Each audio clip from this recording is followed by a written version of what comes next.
Бүгін 2025 жыл 16 июнь Гүлча район Жошолу айлаймағы Каратоқты айылындабыз азыр.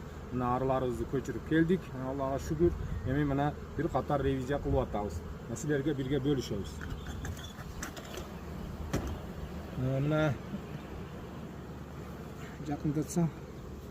Мына урук, маткабыз урук коюшу жакшы. Мына көрүп атасыздар, тегиз урук коюлган. Демек, маткабыз жакшы урук коюп атат. Эми взятканы көрөбүз. Эми бал келиш, асал келиш кандай? Мына арычылар билет, мына расплоддордун ортосунда асал болсо, мына бал болсо, демек асал келип атат. Яны күнүмдүк асал бар. Демек, күнүмдүк взятка болуп атат. Бул жакшы бир белги. Буюрса, быйыл дагы жакшы бир тушум алабыз деген ниеттебиз. Бир природан дагы көрсөтүп кой.